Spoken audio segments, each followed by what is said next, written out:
இன்னைக்கு வட்டி வாங்குவதும் கொடுப்பதும், அதற்கு துணை நிற்பதும், அதற்கு சாட்சி சொல்வதும், அதை கணக்கு வழக்கு பார்ப்பது, இது அனைத்துமே ஹராம்.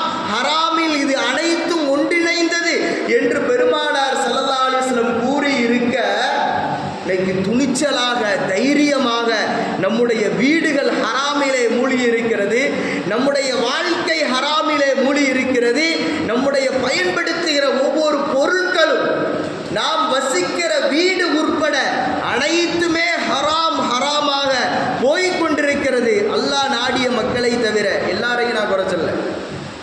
அப்படி இதுவெல்லாம் நம்மிடத்தில் இரண்டரை கலந்து விட்டதின் விளைவு நமக்கும் அல்லாஹ்விற்கும் உண்டான ஒரு பந்தம் தூரமாக போகிறது.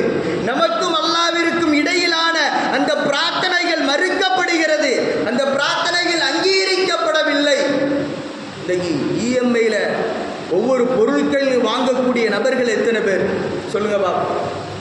நாம் பயன்படுத்துகிற இந்த அலைபேசி உட்பட, நம்ம வீட்டில் துணி துவைக்கிற வாஷிங் மிஷின் வர எல்லாமே இஎம்ஐல கிடைக்குங்க.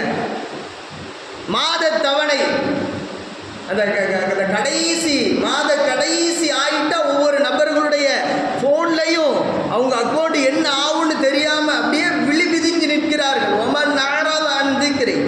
அல்லாஹ் சொல்கிறான், மாத கடைசியில் மனக்குமரலினால் நெருக்கடியான வாழ்க்கைக்கு வாழக்கூடிய நபர்கள் எத்தனை நபர்கள்? மஈஷத்தல் லன்கா, நம்முடைய திக்ரை, நம்முடைய உபதேசத்தை யார் புறக்கணிக்கிறார்களோ, ஃபைன்னலஹு மஈஷத்தல் லன்கா, நெருக்கடியான ஒரு சூழலை ஏற்படுத்துகிறோம் என்று அல்லாஹ் சொல்கிறான்.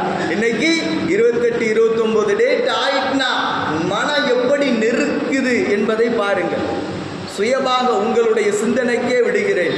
மஈஷத்தன் லன்கா, நெருக்கடியான ஒரு நிலைமைக்கு நம்முடைய மனம் ஆட்கொள்ளப்படுகிறதா இல்லையா? இஎம்ஐ கட்டணும், அது பண்ணணும், இது பண்ணணும், வட்டி மேல வட்டி போட்டுவான, என்ன செய்யறது என்று நாம நினைக்கிறோம். அப்படி இதைத்தான் அல்லாஹ் சொல்றான், மஈஷத்தன் லன்கா, மக்களே நெருக்கடியான வாழ்க்கைக்கு உள்ளாக அந்த வட்டி உங்களை போய் சேர்க்கிறது, துணை போகாதீர்கள். பெருமானார் ரசூலுல்லாஹ் இவ்வளவு பாரதூரமான விஷயத்தை பகிரங்கப்படுத்தினார்களே என்றாவது யோசித்திருக்கிறோம். இந்த மார்க்கம் இப்படி சொல்லி இருக்கிறதா?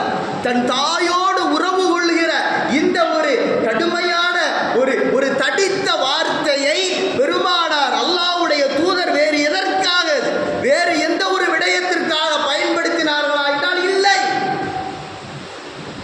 இன்னும் வான்மறையின் வசனங்களை ஆய்வு செய்யுங்கள்.